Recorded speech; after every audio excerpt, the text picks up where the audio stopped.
All right, good morning, everybody. It's day 2 of working on the bus wiring. Yesterday, we did some work. We figured out we're going to keep some overhead dome lighting wiring.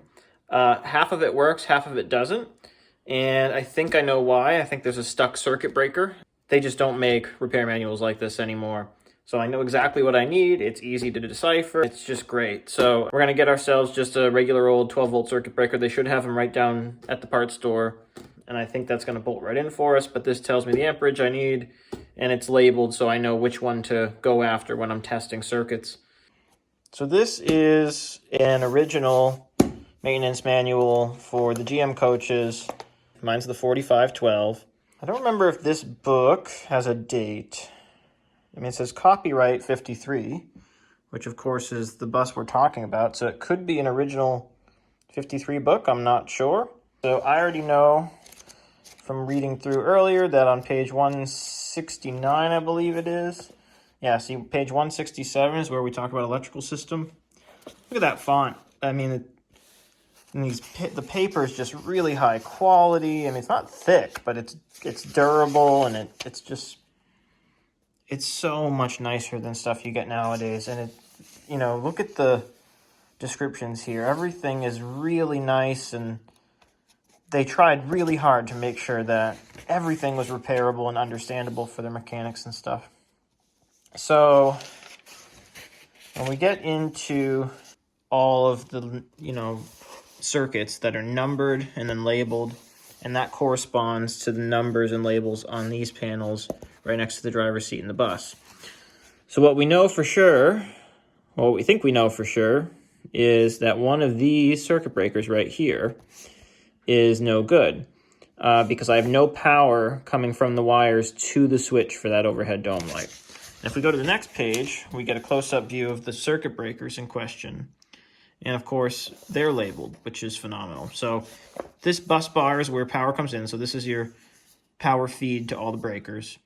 And then the other side of the breakers is where wires go out. 14 is reading lights, which is what it would have been called on a 4515 bus. They were called dome lights on my bus, 4512. And then number 15, center dome light, right?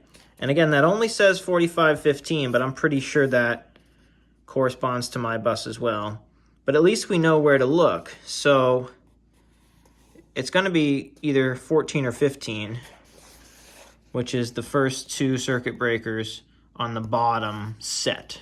So there's 1, 2, 3 sets, and 14 and 15. So what we're going to be expecting is our dome lights to work and our centers to not. So we're going to be expecting 14 to have power there and there, meaning the breaker is working. It's closed and it's fine. We're expecting 15 to have power there, but not there, meaning it's stuck open. So that's what we need to go test on the bus. And, having a manual like this makes that really easy to figure out when we're diagnosing. So this is what a maintenance manual is supposed to be like. I mean, the diagrams are phenomenal. Everything, there's a combination of photos and hand diagrams, and it's just so well made. No offense to Haynes or, the more modern repair manuals, but they are not good compared to something like this. They're just not. Let's head over to the bus now. Actually, first, let's head downtown. We're going to get a new circuit breaker because I know what I need. The manual says I need a 20 amp. I could do 15, doesn't really matter. But we'll go down to the parts store and make sure they have that. So on we go. Okay, so we're back, and what we're expecting is to replace a circuit breaker. I had this right at the local parts store. Does look like I'm going to have to cut those stupid tabs off the back that I don't need. But other than that, it's the same basic size as the ones that are in there. It's a little bit big. Maybe we'll just bypass it if this won't fit. But what we're expecting to find is power here and no power here. All right, I repositioned you guys so my arm wasn't blocking the shot. Put our ground, and then let's see if we have power. Yes, we do. All right, so circuit breaker 1 has power, that's working. Circuit breaker 2, oh, also has power. Darn. So those shouldn't be the reason why our dome light's not working, because all of these circuit breakers so far, those are all good. Okay, let's come up to this one here. Power. Good. Good. Oh, I'm out of the shot, aren't I? Can you guys see it now? Yeah. How about that? Good. Good. Good. That seems to be bad. Good. Good. That does not seem to have anything. So that one is the only dead circuit breaker. Let's consult the book and see what it does. So after consulting the book, this has to do with the main blowers. So probably if I turned this switch on, we would get power there. But those are all disconnected, so I'm not going to do that. Most of them don't even exist anymore. So we learned that our panel here is all good. All these circuit breakers are working despite, you see corrosion and stuff, but they're just old, but they're working fine. So the only thing that would explain not having power up here is that maybe the actual connection is further down from this. So I need to review this distribution panel and figure out if one of those goes up to the switch. Let me check the book. All right, so here's our list of all those right here where my thumb is. We have dome light relay, front reading light switches, reading light relay. 79 is one that we need to check out because that should send power to the relay. And here we go. Center dome and front dome. So 59 and 79. So that's these guys here. They're all labeled. Let's go back to the bus.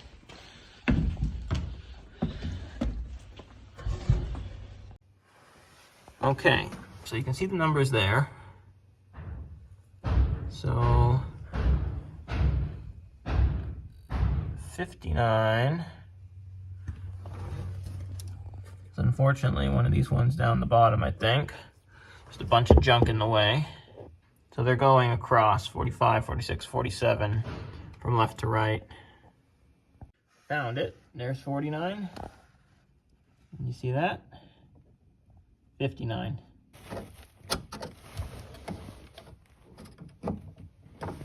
So if I turn on dome light, do I now have power here? I do. So that's the one that we know works. See that power lighting up, guys? But it's only on when the switch is on. So dome light off. Okay, so that means I need to go to 79. 59 is up here. 69 and then 79 right below it. So they're in order, I see. That makes perfect sense, obviously. So all the 9s, I get you.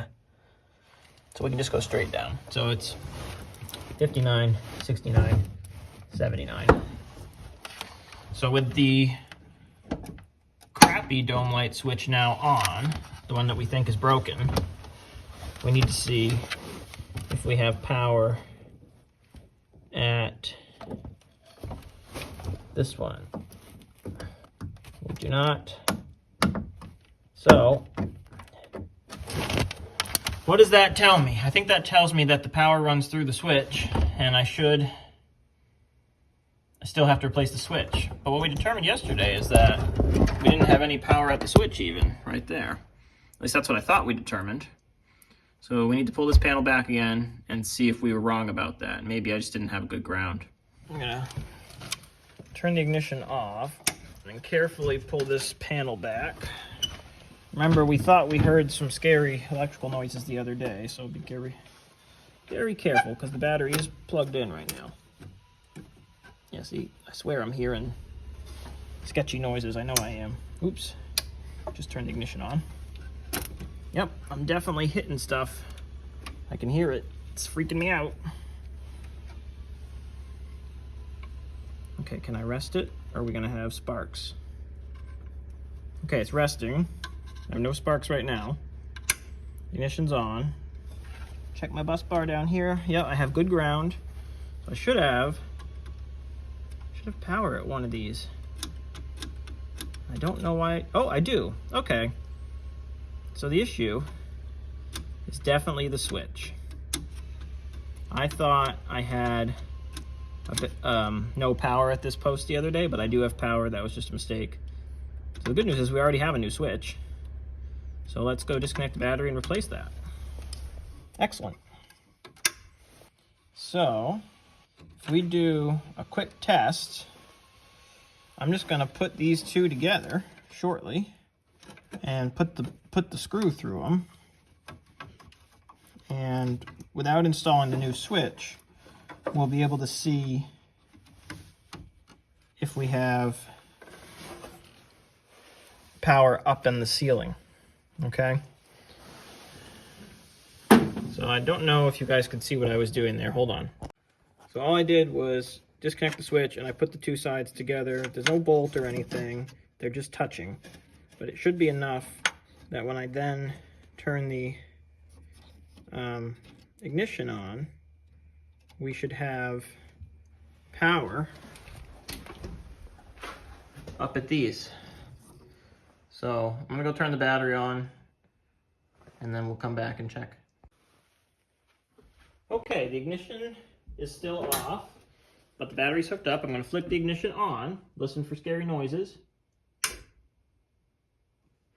Hearing none. Should have power here. Connecting. We do. See that? Come on. So there we go. There's our dome light fixed. I just have to install the new switch. Easy peasy. Okay, this should pop right off pretty easily.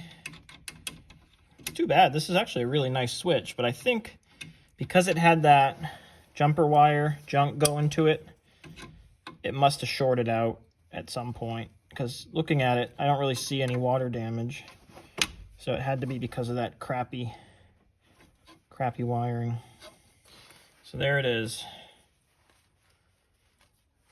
Really, in its day, it was probably a high quality switch. It says 65 amps, that's a lot. 6 through 28 volts will work on it. So that probably was a nice product. I'm guessing that's from the 60s or 70s maybe. It's hard to tell. But could be 80s. It's been in there a long time. Well, as far as I can tell, the switch I bought yesterday is still in the Jeep, and I drove my truck over here today. So found this in Dad's stash. It's not ideal. It's way too big and it's flashy and I don't like it, but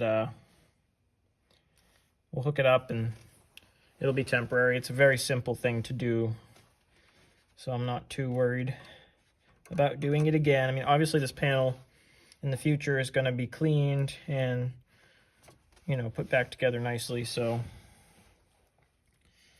okay, let's just stick this guy in place. I don't even know if it's good. It's got electrical tape around it. Okay, put my panel back into place. There we go.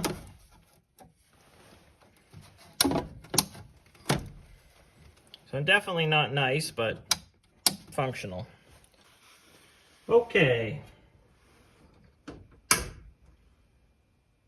On. Here we go. Actually, don't know if it's on because I don't know which direction's on and off in the switch yet, but so it's on. And what better way to do a quick little celebration than with one of the original side lights. These would have gone at every seat, I think. Pretty big for every seat.